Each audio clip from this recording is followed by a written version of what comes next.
Eder. Mac. Pallister. Domenica 10 dicembre. Oggi è la seconda domenica d'Avvento. La frase del giorno è: i dolori leggeri concedono di parlare. I grandi dolori rendono muti.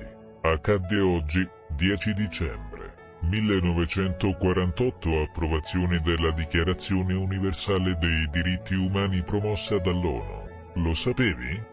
La dendrofilia è una passione, ovvero una forma di amore, che consiste nell'attrazione sentimentale per gli alberi.